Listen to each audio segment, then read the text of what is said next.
Quiero darle las gracias de verdad a Sofía por, por- por presentar las charlas doctorales. Os animo a todos de verdad que participéis. Voy contactando de manera aleatoria con algunos y algunas. No es que lleve una lista ni nada así, lo que sí quiero es que estén representadas, mi intención es que estén representadas todas las líneas y sus líneas de investigación. Entonces esta es una línea que se había tratado al principio de las charlas doctorales un compañero de Sofía, pero en una línea diferente, ¿no? Entonces, pues, le quiero agradecer a Sofía pues, la participación en estas charlas. Y nada, Nada. pues nada, puedes comenzar. ¿Qué prefieres, Sofía, que te interrumpamos si tenemos dudas o lo que sea, o que te preguntemos al final de las charlas, lo que tú digas? Como vaya surgiendo un poco, si queréis interrumpirnos, ningún problema. Así no se Pues nos nada, escapa nada. estupendo. Genial. Pues ya está, que muchas gracias también a ti por organizar todas estas cosas, que sí que es verdad que, pues, que está generando mucho movimiento, ¿no? Y muchas gracias a quienes habéis venido o a quienes veáis este vídeo. Voy a presentar, bueno, mi charla la he titulado Feminismo como ideología para el cambio, que suena así un nombre súper grande, pero bueno, ya veréis que en realidad mi investigación está un poco en pañales aún, pero eso me gustaría, bueno, me gustaría aspirar o aspiro a que se convierta, que vaya cogiendo envergadura y que haga honor un poco al nombre, ¿no? Y en concreto me voy a centrar en la relación que hay entre el feminismo, la desigualdad económica y la desigualdad de género. Pero antes, bueno, pues como estamos aquí los doctorandos de diferentes áreas y tal, y creo que también un poco como el objetivo de esto es darnos a conocer entre nosotros y nosotras, pues vamos a situarnos un poco. Primero lo obvio y lo evidente, pues soy doctoranda del Departamento de Psicología Social en la Universidad de Granada mi centro de trabajo, digamos, pues fundamentalmente es el CINCI. Además de eso, pues pertenezco al Laboratorio de Psicología Social de la Desigualdad. Os he dejado ahí el QR a la página por si queréis echarle un vistazo. Que quién iba a decir que se iba a poner de moda otra vez el QR en tiempos pandémicos. Y mis directoras de tesis, mis tutoras, son Rosa Rodríguez Bailón y Rocío Martina Gutiérrez. Uy. Bueno, y ahora nos metemos un poquito ya más en temática. Fundamentalmente esta línea de investigación va orientada a los problemas asociados o al problema psicosocial y demás de la desigualdad económica. Y aquí os he dejado algunos datillos para ponernos en contexto, ¿no? Las 26 personas más ricas del mundo concentran la misma riqueza que casi 4.000 millones de las personas más pobres. En el caso concreto de España, el quintil más rico de la población tiene 6,6 veces más ingresos que el quintil más pobre. Y esta desigualdad económica va creciendo. Desde 2008, que empezó esta gran crisis financiera, pues aumentaron muchísimo esos niveles de desigualdad. Parece que en los últimos años se empezaba a recuperar un poco el asunto, aunque estaba un poquillo estancado según el índice Gini, pero a raíz de la crisis del COVID-19 pues también se espera que estos niveles de desigualdad tengan un repunte y aumenten de nuevo. Y tampoco podemos olvidar que, bueno, que la desigualdad económica es una cuestión de género, y es que los datos dicen que afecta en mayor medida tanto a mujeres como a niñas versus hombres y niños. Esta desigualdad económica, que la podemos entender pues, como la diferencia de recursos entre quien más y menos tienen, también se mide muchas veces como la diferencia de ingresos entre los grupos que mayor cantidad de ingresos reciben y los que menos, pues tiene una serie o se relaciona con una serie de consecuencias negativas, tanto a nivel físico como psicológico como social. Se ha descrito pues, que bueno, en contextos más desiguales aumenta la desconfianza, la ansiedad por el estatus, la mortalidad, inestabilidad política, también la desigualdad de género y la feminización de la pobreza. mientras que disminuyen otras cuestiones como la felicidad, la cohesión grupal, la generosidad. Y claro, se nos genera un poco esta pregunta. Si estas consecuencias, pues se ve que muchas también afectan a los grupos más privilegiados, son tan malas y demás, ¿por qué sigue habiendo desigualdad? Hay una serie de mecanismos de mantenimiento y que justifican la desigualdad que han sido descritos. Entre ellos pues, están los niveles de desigualdad percibidos, cómo se percibe esa desigualdad, si se percibe mucha, poca, y la ideología justificadora y legitimadora. En cuanto a los niveles de desigualdad percibidos, pues bueno, se ha visto que se relacionan con una menor tolerancia de la desigualdad y que también correlacionan positivamente con un mayor apoyo a medidas redistributivas de la riqueza y de los recursos. En cuanto a la ideología justificadora y legitimadora, pues bueno, podemos encontrar la meritocracia, que es la creencia que en función a los méritos que tenga la gente o el trabajo que invierta, el tiempo y demás, pues merecen beneficios o recompensas. Y hay una teoría que explica muy bien cómo funcionan este tipo de ideologías. La teoría de la justificación del sistema nos viene a contar que el modo en el que mantenemos esta desigualdad a través de la justificación del sistema, a través de la ideología, es un poco un círculo vicioso, ¿no? Pues la teoría de la justificación del sistema lo que propone es que esto es cíclico. Entonces, vivir en un contexto desigual nos genera un malestar, un sentimiento de culpabilidad, ansiedad y demás. Y lo que tendemos a hacer es a justificar el sistema y legitimarlo. ¿Esto qué quiere decir? Pues bueno, pensamos que el sistema es justo, que la gente tiene lo que merece y demás. Con esto que conseguimos, reducir esa sensación de malestar, pero a su vez también lo que conseguimos es que el status quo se mantenga y no cambie. Pero claro, si no cambia el status quo, volvemos a sentir ese malestar, esa ansiedad, ese sentimiento de culpabilidad y entramos en ese círculo vicioso. Se han descrito también algunos mecanismos que pueden promover la reducción de la desigualdad. Por ejemplo, las acciones colectivas son uno de ellos, que son acciones o medidas que se toman junto con otros grupos de gente con un objetivo común. Hay de muchos tipos, van desde las más normativas, aceptadas socialmente, como puede ser, no sé, una manifestación pacífica, o también la manifestación en la urna, ¿no? el ejercer el derecho al voto y demás, hasta las más radicales, como pueden ser actos más vandálicos, que están socialmente menos aceptados, acciones violentas y demás. Pero claro, para adherirse a estas acciones colectivas, primero hay que seguir unos pasos previos. Y es que la probabilidad de que nos adhiramos a estas acciones colectivas vienen predichas porque percibamos un problema o una desigualdad y que además pensemos que ese problema o esa desigualdad es ilegítima. Y aquí empezamos un poquito ya a maquinar en cuanto a la tesis. Y pensamos que quizá hay algunos, bueno, proponemos que el feminismo puede ser uno de estos mecanismos que ayuden a promover destinada a reducir desigualdad y demás.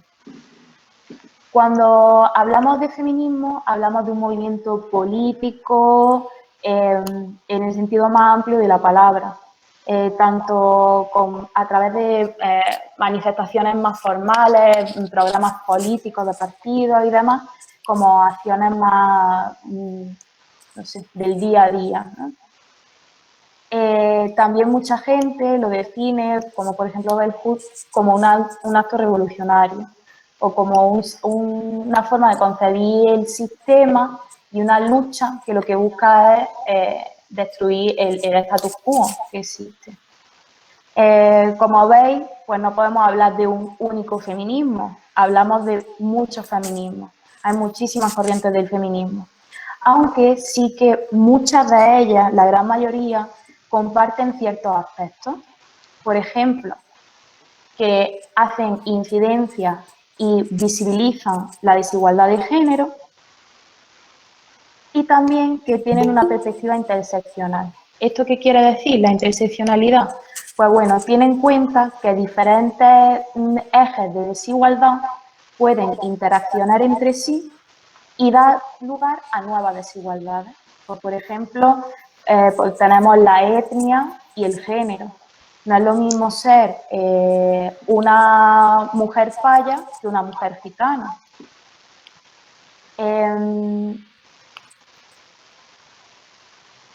Bueno, entonces, claro, por esta parte lo que nos preguntamos es si el feminismo podría promover la reducción de la desigualdad económica. Es decir, si a través de este mecanismo de interseccionalidad podríamos hacer referencia no solo a la desigualdad económica de género en concreto, sino a la desigualdad económica también en el sentido más amplio de la palabra, teniendo en cuenta a cualquier colectivo que se vea afectada por ello. Entonces, un poquito de eso, lo que esperamos es que el feminismo, de algún modo, influya sobre esa percepción de la desigualdad, esa creencia de que es ilegítima y ese apoyo a acciones colectivas para reducir la desigualdad. En esta primera línea de estudios que os voy a presentar son unos estudios muy sencillos, son meramente descriptivos, correlacionales, hacemos también regresiones y demás, mediaciones, y tienen la siguiente hipótesis. Son 3 estudios. Las hipótesis principales son que el feminismo correlacionará positivamente con la desigualdad percibida, tanto la desigualdad de género por un lado como la desigualdad económica por otro, que el feminismo correlacionará también positivamente con la actitud hacia acciones colectivas destinadas a reducir, por un lado, la desigualdad de género y por otro lado, la desigualdad económica, que la desigualdad percibida, tanto económica como de género, correlacionará positivamente con la actitud hacia esas acciones colectivas, hacia esas acciones colectivas para reducir la desigualdad, tanto económica como de género también por su parte, que habrá un efecto predictor del feminismo sobre estos grupos de variables, tanto la desigualdad percibida como la actitud hacia acciones colectivas, y que la desigualdad percibida mediará la relación entre feminismo y apoyo para reducir esas desigualdades. Vale, en el primer estudio tuvimos la muestra con estas características y utilizamos esta serie de instrumentos. ¿Cómo hicimos este estudio? Pues redactamos una encuesta que constaba con estas escalas y la distribuimos de manera online, pues a través del correo institucional de la UGR principalmente. Y le llegó tanto a estudiantes como a PDI como a PAS. El PDI PAS es menos medido, ¿vale? Entonces, lo que hacemos es hacer una batería de preguntas acerca de feminismo, tanto conocimiento como actitud hacia el feminismo. También hicimos unas preguntas sobre la percepción de desigualdad de género, cuánta desigualdad de género percibe en la sociedad española. Para ello utilizamos una escala de elaboración propia que ahora mismo está en proceso de validación. También tuvimos en cuenta pues, las actitudes hacia acciones colectivas destinadas a reducir esa desigualdad de género, una serie de medidas de acción positiva que son medidas que se utilizan como andamiaje, es decir, su fin último son desaparecer, pero se utilizan como andamiaje para que las sociedades vayan integrando a ciertos grupos en dinámicas que generan igualdad. Pues, por ejemplo, una medida de acción positiva es esta medida que tenemos de que las listas de los partidos políticos han de ser mixtas, por ejemplo, o que en el Congreso debe haber un X porcentaje respecto a género, ¿vale? Y luego amenazas a los intereses colectivos de los varones generadas por estas medidas de acción positiva, ¿vale? Y después variables sociodemográficas. Voy a reportar los principales resultados, ¿vale? Así de manera rápida. Efectivamente, el feminismo, la percepción de desigualdad de género y las actitudes hacia acciones colectivas para reducir la desigualdad de género, pues correlacionan de manera positiva, mientras, bueno, y también con las actitudes hacia las acciones positivas, mientras que, tal y como esperábamos, la amenaza a los intereses colectivos de los varones correlaciona de manera negativa, ¿vale? Con todas esas variables. También hicimos unos análisis de mediación y vimos que efectivamente entre el feminismo y las acciones colectivas para reducir la desigualdad de género media el nivel de percepción de desigualdad de género. Y también que el feminismo predice la actitud hacia las acciones colectivas para reducir la desigualdad de género, y también estas actitudes hacia acciones colectivas son predichas por la cantidad de desigualdad de género que percibimos.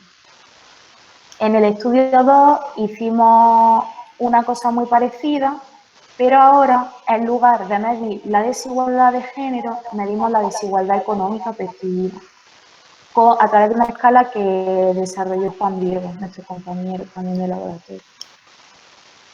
En este caso, encontramos que también se correlaciona positivamente feminismo y percepción de desigualdad económica, y también se correlaciona positivamente esa percepción de desigualdad económica con las actitudes para reducir la desigualdad las actitudes hacia acciones colectivas para reducir la desigualdad de género, ¿vale? Aquí vemos ya un poco pues cómo si hay cierta relación entre desigualdad económica y desigualdad de género, en primer indicio. También hay una mediación con un efecto indirecto, y también el feminismo predice y la percepción de desigualdad económica también predice esas actitudes hacia acciones colectivas para reducir la desigualdad económica. El tercer estudio, que ya fue llevado a cabo solo con estudiantes y con una muestra un poquito menos porque lo paramos un poco al límite porque se desencadenó este caos pandémico, pues lo que tenemos en cuenta es el feminismo, la desigualdad económica percibida y la actitud hacia acciones colectivas para reducir la desigualdad económica, en este caso. Y de nuevo, pues nuestras hipótesis se cumplen. Feminismo y percepción de desigualdad económica, como igual que en el estudio anterior, se relacionan positivamente, y también lo hace con las actitudes hacia acciones colectivas para reducir la desigualdad económica. De nuevo se da esa mediación y también el feminismo tiene un papel predictor, así como la desigualdad económica percibida. Resumiendo un poquillo, pues nuestras hipótesis efectivamente se cumplen y, bueno, algunos de las pistas que nos dan, pues, por ejemplo, que el feminismo prediga la percepción de desigualdad económica y de género, pues bueno, nos parece un indicio de que efectivamente el feminismo funciona como una ideología sensibilizadora, deslegitimadora, que hace que percibamos más esas desigualdades. También que el feminismo tenga poder predictivo sobre las acciones colectivas que persiguen la reducción de desigualdad económica parece un indicio de que el feminismo, contrario a lo que alguna gente cree, pues bueno, trasciende un poco al género y, aprovechando su carácter interseccional, pues también se relaciona con la percepción y con la reducción de otro tipo de desigualdades. Y esto, lo mismo de nuevo, que la desigualdad, la percepción de desigualdad económica se relacione también con el apoyo a acciones colectivas destinadas a reducir la desigualdad de género, nos dice que efectivamente, nos da un indicio de que efectivamente podría existir esa intersección de desigualdad económica y desigualdad de género dando lugar a una desigualdad económica de género. En cuanto a limitaciones y futuras líneas de investigación, pues bueno, estaría bien que termináramos de validar nuestra escala de percepción de desigualdad económica, que replicáramos estos resultados. También, o sea, como idea original de la tesis, a mí me interesaba hacer una comparativa entre población adolescente y población adulta. Entonces estaría también muy bien poder replicar estos resultados en adolescentes o ver si se comportan de una manera diferente. Explorar las posibles relaciones causales, también estudiar otras variables que pueden completar el modelo, como ciertas emociones que llevan a la movilización social o condiciones morales. Y también estudiar esa intersección desigualdad económica, desigualdad de género que acabo de mencionar. O incluso otras intersecciones. Porque, bueno, los ejes de privilegio, de dominación y de opresión, que son los que tenemos aquí, pues son muchos y hay muchos más incluso de los que aparecen ahí, y puede que el feminismo, por ese carácter interseccional, dé visibilidad a muchos de ellos. Y esto sería todo. He ido súper rápido. Gracias. No, muy bien, muchas gracias. Además, muy claro, yo que no manejo el tema ni conozco nada de nada, pues me entero de todo y me ha gustado. Además, me ha gustado, tengo alguna cosilla que preguntarte, ¿no? Pero vamos a dar paso a tus compañeros y compañeras. Vale. Comentarios, cosas que queráis aportar. Sí, críticas, todo es bienvenido. Todo lo que me haga darle un par de vueltas al asunto. Sí, dime, Gaby. Desde la más absoluta ignorancia, ¿no? O sea, por si lo he entendido bien, una parte central de tu tesis es que los feminismos tienen como denominador común la interseccionalidad, ¿no? Y vamos, que eso es una parte muy importante para entender todo lo demás, porque sin la interseccionalidad es difícil entender cómo el feminismo puede predecir actitudes hacia la desigualdad económica, ¿no?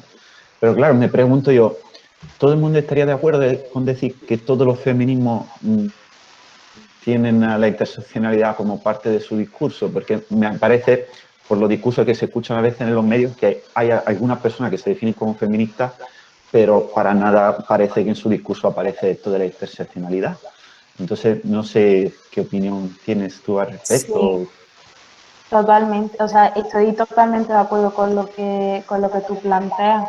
O sea, con eso como que tengo cuidado también con cuando lo explico, no sé si aquí ya he metido la pata o no, pero digo como que muchos de esos feminismos de los que se hablan sí que contemplan la interseccionalidad, por lo menos entre algunos tipos de desigualdades. Pero es cierto que, por ejemplo, en este caso, si nos vamos a un feminismo neoliberal, pues que no esperaría encontrar los efectos que estoy encontrando ahora mismo.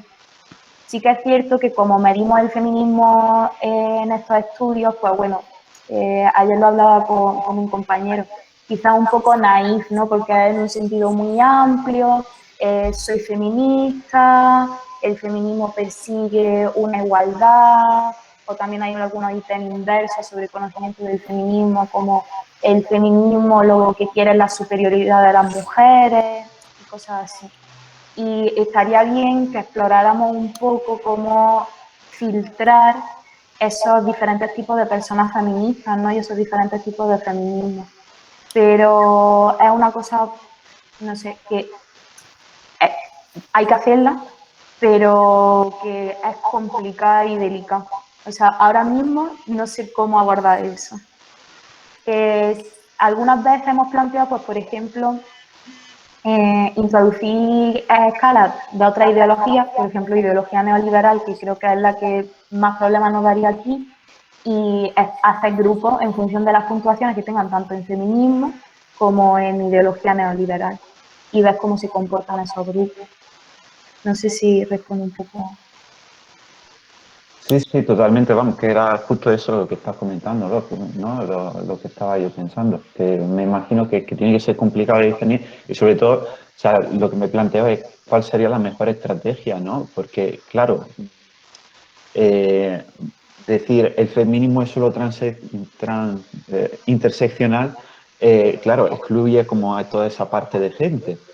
Y claro, queremos que esa gente también se sume, ¿no? Pero al mismo tiempo, un discurso feminista que no sea interseccional, no sé hasta qué punto puede mantener el status quo. Es como un poco un discurso delicado, ¿no? Que no sé, no sé Claro, cómo se aborda, la verdad. sí. O sea, yo pienso que hay que educar en feminismo, en perspectiva de género y demás. Y es que esto, claro, ya es una cuestión personal y un posicionamiento ideológico súper heavy porque ya está, siempre hablamos de teorías feministas y demás, pero bueno, pues por ejemplo cuando se habla eso de feminismo neoliberal, es frecuente que lo que veamos, escuchamos y leamos sea feminismo neoliberal, ¿no? O sea, que se entrecomilla incluso esa palabra, o también yo quisiera ahora están en auge muchos debates como el tema del feminismo radical trans excluyente y cosas así, que hay mucha gente que plantea hasta qué punto esto es feminismo si lo hemos definido como una ideología, un movimiento social de cambio absoluto, de ruptura con el sistema, ¿no? Entonces, pues sí, tiene un posicionamiento ideológico y teórico fuerte también, según cómo enfoca el tema. Muy bien. Hay intervenciones.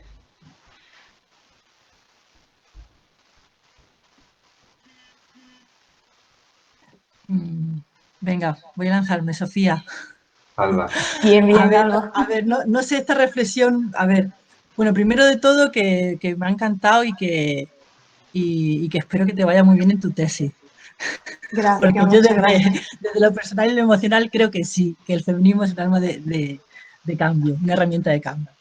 Pero me ha dado, creo haber visto que en la participación en esta encuesta, en estos estudios, había un porcentaje de participación femenina muchísimo más alto. Entonces, no sé, porque claro, y también un poco en relación a lo que decía también ahora David, yo a título personal en el día a día estoy harta de ver hombres cis, heteros, blancos y mujeres cis, blancas, que nos definimos como feministas. Pero luego, en cuanto vemos debilitar nuestro privilegio, ahí como que, ¿no? O sea, que por la definición sí, ¿no? A través de... Yo puedo decir que yo creo en la igualdad, pero en cuanto veo debilitar mi privilegio, pues ahí ya la cosa cambia. Entonces, no sé si esa más... a ver, si esa participación menor de hombres también puede estar influyendo en esos datos, ¿no? En que al haber más participación femenina, pues claro, es normal que yo crea que sí, que debe haber una Sí, igualdad y que tiene que haber una reorganización de la economía o de los beneficios. O, no sé si la pregunta o la claro. reflexión ha llegado de alguna manera. Sí, tiene todo el sentido del mundo. Sí, sí, por supuesto. Vale, a ver.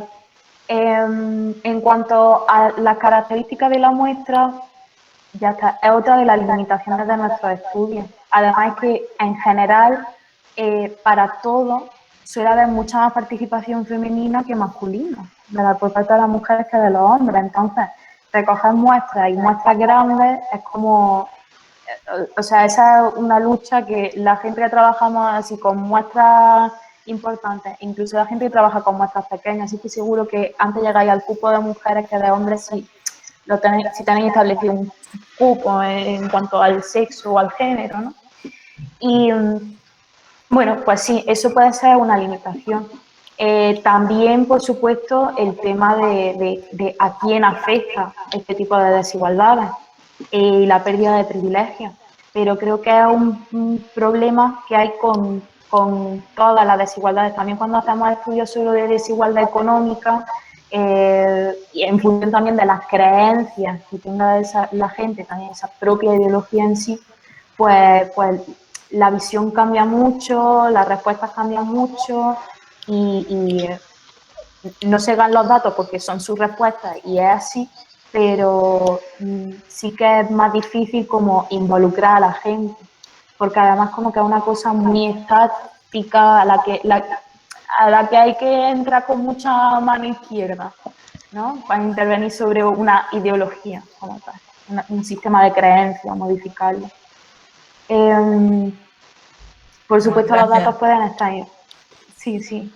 No, que por supuesto que los datos están influenciados por eso, ¿no? Pero bueno, a fin de cuentas también las mujeres tienen diferentes, o informan de tener diferentes niveles de feminismo, unas creencias en el feminismo más fuertes, más laxas y demás.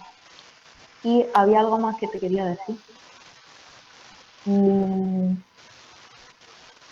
Bueno, creo que con eso más o menos, pero que sí que tiene todo el sentido del mundo esa reflexión y que es un problema como tal. Muy bien. ¿Más intervenciones? ¿Puedo hablar? No sé Claro. si... Vale, mira. Claro. Es que no sé si aquí sale de la mano lo de pedir la palabra, pero no lo veía. Bueno, No. yo, Sofía, muy bien también, ¿no? Una sugerencia que he estado pensando todo el rato que estaba exponiendo y que creía que cuando en la línea a seguirlo iba a ir a plantear, pero no me ha parecido verlo, ¿no? Es decir, yo creo que una cuestión importante que podría indagar es, digamos, cuál es la aportación específica del feminismo a la percepción de la desigualdad económica. Porque, es decir, mi hipótesis es que posiblemente es porque está confundida con otra variable, que vamos a llamarla ser de izquierdas, por ejemplo. Generalmente es muy probable que la gente feminista también sea de izquierdas, o progresista, como quieras llamarlo. Y lo que hace que cuanto más feminista sea, más desigualdad perciba, etcétera, etcétera, no es tanto, quiero decir, es muy difícil aquí desligar ser feminista de la otra ideología. Hombre, la prueba clave sería algo al hilo de un poco lo que ya se ha planteado antes, ¿no? Tener gente que se defina como feminista y sea de derecha, para ver si compartiendo la misma ideología, que eso no sé si es posible, la misma ideología feminista, ¿no? Pues estarían tan de acuerdo, los efectos se darían igual que los que tú planteas. Por ponerte otro ejemplo, imagínate que yo hipotetizo ahora que el ser antirracista lleva a percibir desigualdad económica y pues a lo mejor también me sale, ¿no? Es decir, me sale ¿por qué? Porque a los que son antirracistas, pues probablemente sean feministas, probablemente sean más de izquierda en general y tal, ¿no? Entonces, la idea sería, bueno, pues indagar un poco eso, intentando ver si es independiente o se da esa influencia del feminismo aparte de otros factores, o otra forma de verlo sería si ser feminista o tener esa ideología lleva a captar aspectos de la desigualdad que no los capta si no eres feminista, aunque seas de izquierda. ¿Vale? Es decir, pues, digamos, son dos formas de ver la misma cuestión, pero planteado diferente. Que yo creo que esta segunda idea también es posible, ¿no? Es decir, es posible que, bueno, pues si eres feminista, aunque seas de izquierda, pues tú te vas a fijar en unos aspectos que a lo mejor el que es simplemente de izquierda o no tiene esa, digamos, sensibilidad feminista y tal, pues no es capaz de captar. Y que no tenga que ver solo con la desigualdad de género, claro, sino que, porque ahí sí es muy probable que se dé el ser feminista sí hace que perciba desigualdad de género que a lo mejor otros no perciben. Pero puede haber incluso en la desigualdad en general que hay en una sociedad en aspectos que se fije uno que tenga una ideología feminista. No sé si me he explicado con... Sí, totalmente. De hecho, es que se me ha olvidado ponerlo en las limitaciones y las líneas futuras, porque esto es algo que ya hemos hablado alguna vez y que hemos debatido, y sí, ya en los estudios que estamos pasando ahora y también con la validación de la escala y demás, estamos teniendo en cuenta la orientación política y la ideología política, así izquierda, derecha y demás. Y sí, o sea, nuestra predicción es que parte del efecto, bueno, o la ideología política explicará parte de estos resultados, pero confiamos en que sí haya una parte que se explique por el feminismo. No sé, o sea, también ahora, esto es totalmente intuición, ¿no?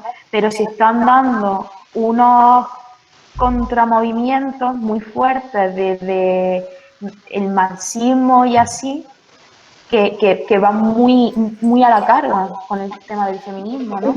Y dicen que la cuestión de género para el tema de la desigualdad económica no es la cuestión fundamental, que prácticamente no puede negar que no influya, pero sí que es verdad que tienen un discurso muy fuerte en contra del feminismo y de toda la ideología de género y demás. Entonces yo creo que eso, una vez que recojamos esos datos, sí se va a reflejar en los resultados y me parece súper buena idea. Muchísimas gracias, Miguel. Muy bien. ¿Más intervenciones?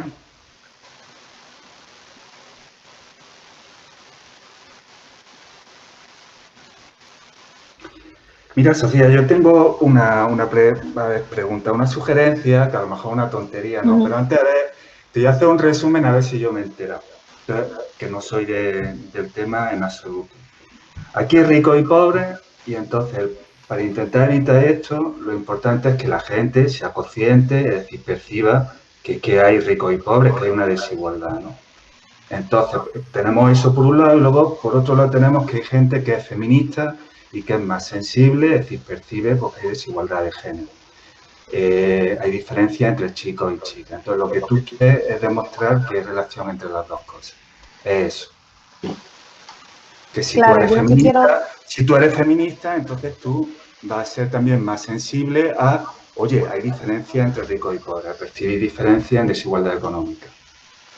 Sí, bueno, esto ya puntualización de pincelada. La desigualdad económica no es solo que haya gente pobre y gente rica, sino Bueno, ya, pero para alguien que no no entiende del tema. Claro, no, sí, pero por eso que muchas veces también es como, pero ¿por qué? Pues si en España no hay tanta pobreza y cosas así, como que también me he encontrado esos comentarios, que está bien darle la vuelta, bueno, pensarlo un poco y ver que, bueno, que no es necesaria una pobreza extrema para que se esté dando de desigualdad, que muchas veces lo imaginamos así y nos pillan las cosas como de súper de lejos. Sí, o sea, una de las... Bueno, este trabajo en concreto va busca principalmente relacionar la desigualdad económica en general, sin que tenga que ser una cuestión de género, con el feminismo, a través de la percepción de esa desigualdad. Porque lo que proponemos nosotras es que el feminismo, al ser interseccional, te hace consciente pues, de esas desigualdades interseccionales de género, pero también de esas desigualdades como tales, porque tú estás viendo que las desigualdades económicas son malas para las mujeres que las sufren, pero también para otro grupo de personas que también las sufren, los hombres, ¿no? Entonces, yo creo que eso... Ah, bueno, sigue. No, dime. No, digo que eso es chulo, digo, tu tesis es chula, digo, por los dos lados, por la relación bidireccional, por decir, oye, mira, que es que esto es bueno para el feminismo, ¿sabes? Porque es que el feminismo en sí mismo va a hacer que tú seas más sensible a esa desigualdad que hay económica en un país o en el mundo en general.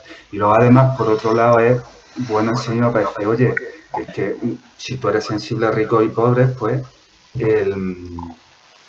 rico y pobre, oye, mira, el feminismo puede ser que sea una herramienta, ¿no? O sea, que creo que las dos direcciones es buena.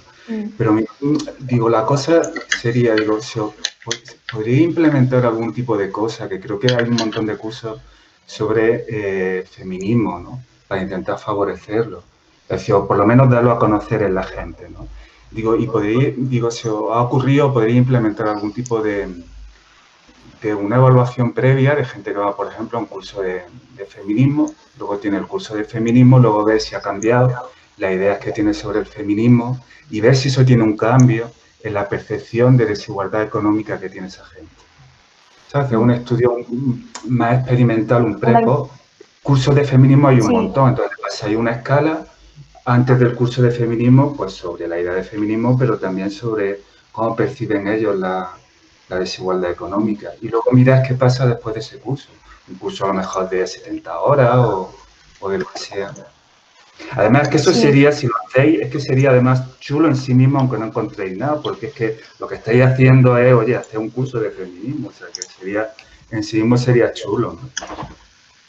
Sería chulísimo, la verdad. Aquí veo, o sea, el único problema que le veo a esto es un poco lo que comentaba Alba antes, ¿no? Que al final la gente que llega a esos cursos llega por algo, ya porque ya está iniciada en el feminismo, le interesa, está concienciada y además, o sea, yo que me apunto a un bombardeo, me apunto a todos los cursos que pueda, es que al final acabo viendo siempre a la misma gente, por ejemplo. No, no, Entonces, por eso...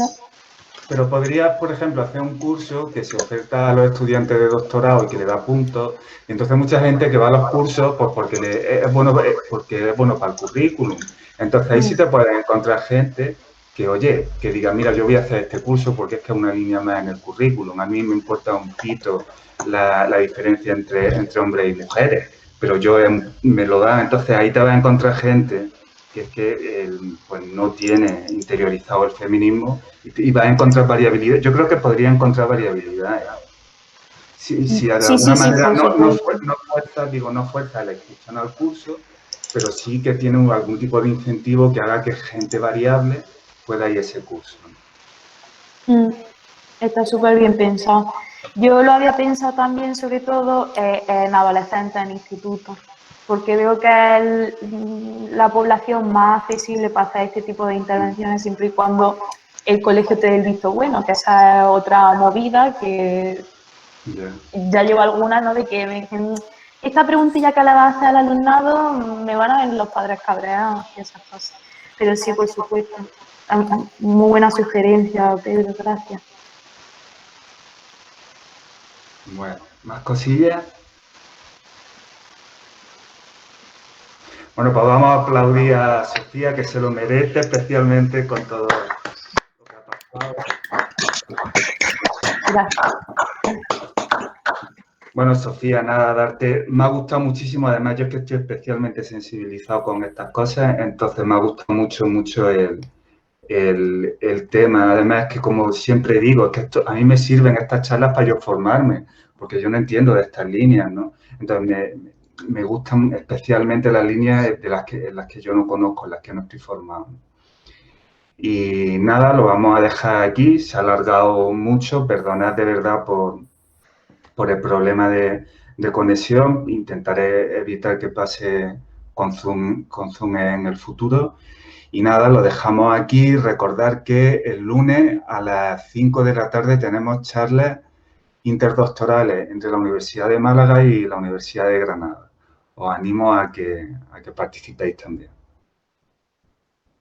Pues nada, cuidado todas y todos y nos vemos el lunes. Hasta luego. Adiós, gracias.